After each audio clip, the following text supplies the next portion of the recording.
Bakit hindi nila mapabagsak si Vice President Sara Duterte? Sa tagal-tagal na nilang binabanatan si Vice President Sara Duterte at gusto nilang mapabagsak, bakit hindi nila mapabagsak at nakatayo pa rin ang Vice Presidente hanggang ngayon? Bakit?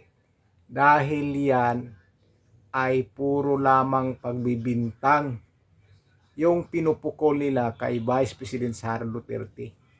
Walang totoo, hindi totoo yung mga pagbibintang nila kay Vice President Sara Duterte. Kung sa baga, hindi tama yung mga ginagawa nila. Hindi tama. Kung sa baga, mga pagpupukol nila kay Vice President Sara Duterte ay gawa-gawa lang. Kaya kahit anong gawin nila, kung paano nila mapabagsak si Vice President Sara Duterte ay hindi talaga nila mapabagsak. Dahil hindi po mga totoo ang mga binibintang nila. Puro gawa-gawa lamang. Kaya hanggang ngayon, nakatayo pa rin ang Vice Presidente. Lalong tumitibay. Dahil ang lahat ng binibintang sa kanya ay walang katotohanan. Sinisiraan lang siya, sinisira yung reputasyon niya dahil ayaw lang siyang mapatakbo o ayaw nilang makatakbo si Vice President Sara Duterte sa 2028. Yan ang dahilan. Hindi yung maninakaw si Vice President Sara Duterte, nilostay ang pera, winaldas ang pera. Hindi yun. Walang katotohanan yun.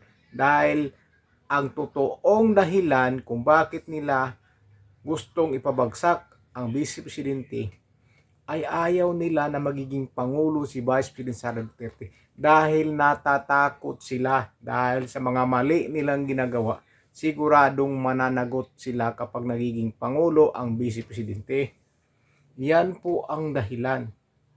Pero kahit anong bugbog nila kay Vice President Sara Duterte, kahit anong panggigipit nila, pinagtulungan nila, kung ano-ano na lang ang mga sinasabi nila, ang Vice Presidente nagpakumbaba.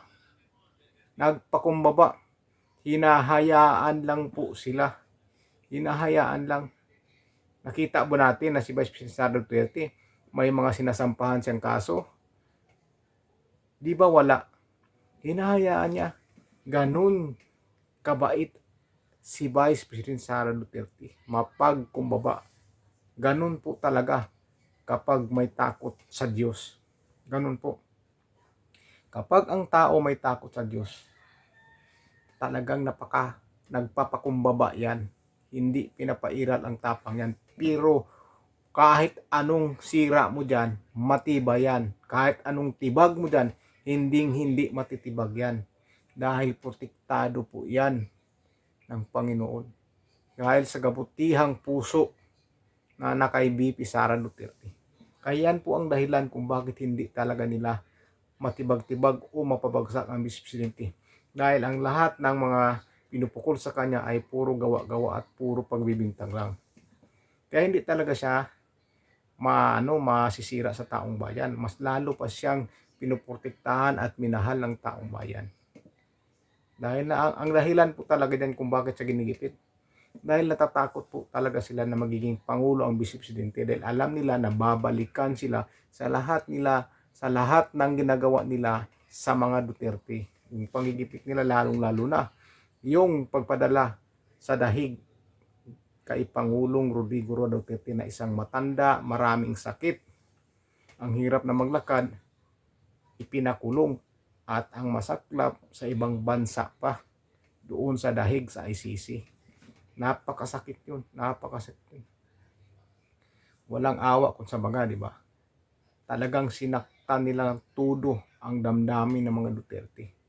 Kaya alam po nila na kapag naging Pangulo o makakatakbo si Vice President Sara Duterte sa pagkapangulo at alam nila yun, mananalo po. Mananalo. Kaya natatakot po ang mayan. Dahil sigurado po talaga babalikan ni Vice President Sara Duterte. Hindi niya papalampasin yan. So baga, hinahayaan lang niya ngayon. Hinahayaan lang po talaga niya. Nagpakumbaba lang po talaga ang Vice Presidente. Yang pakumbaba pero tumatatag.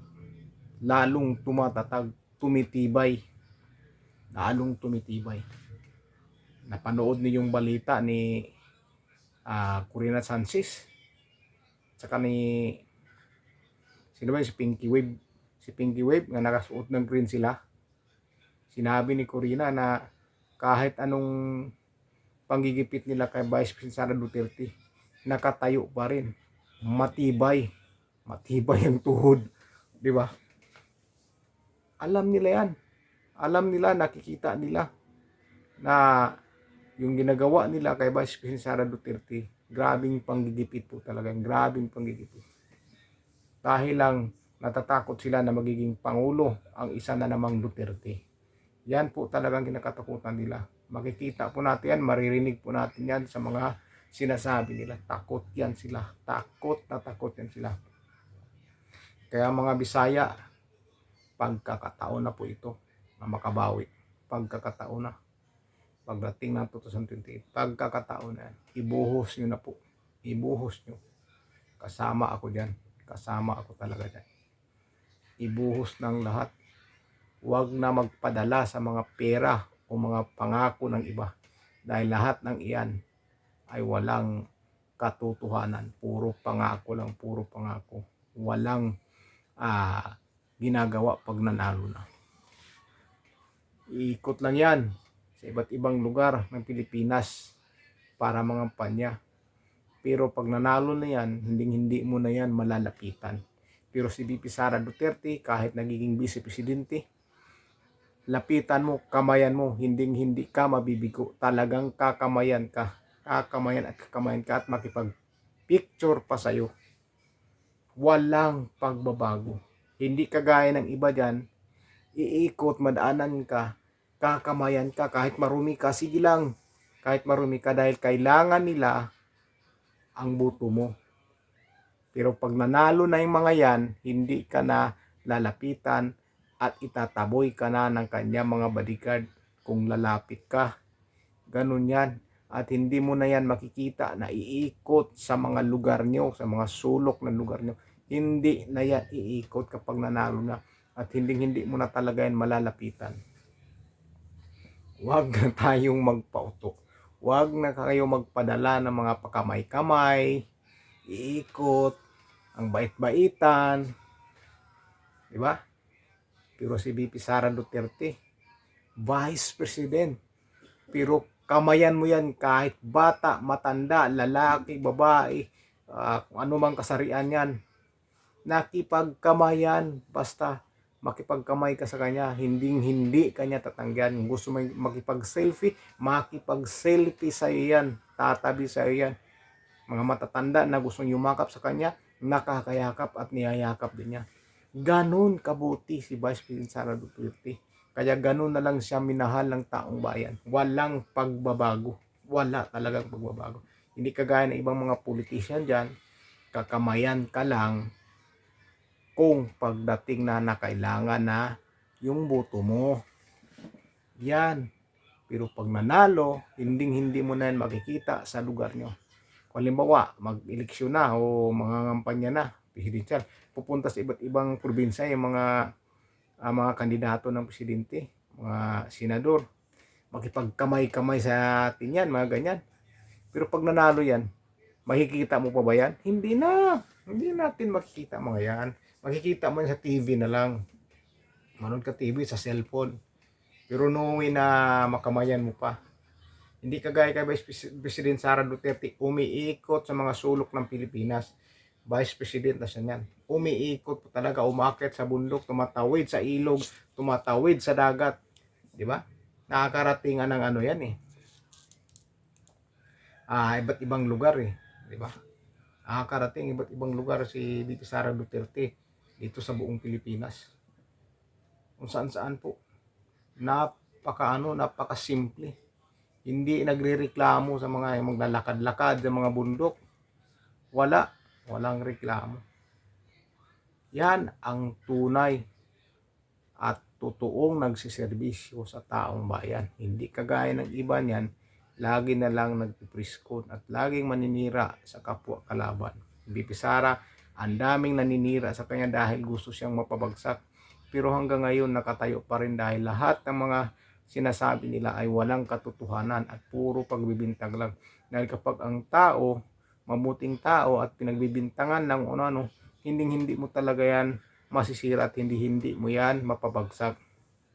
Hindi po talaga. Mababaliktad po ang sitwasyon. Mababaliktad.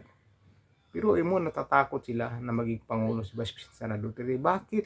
Bakit sila matatakot? Dahil yan, alam nila na yung mga ginagawa nila ay hindi totoo.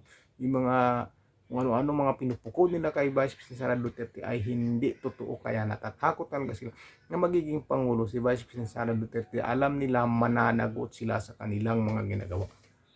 Yan po ang kadahilanan kung bakit hindi nila natitibag o mapababagsak si Vice President Sara Duterte dahil lahat ang ginagawa nila ay walang katotohanan. Lahat ng bibintang ay walang katotohanan. Walang taong naniniwala. Mas lalo pa pong minahal ng taong bayan si Vice President Sara Duterte. Iyon po talaga ang dahilan at takot yan sila na magiging Pangulo si Vice President Sara Duterte. Alam nila babalikan sila at mananagot sila sa kanilang mga ginagawa sa mga Duterte.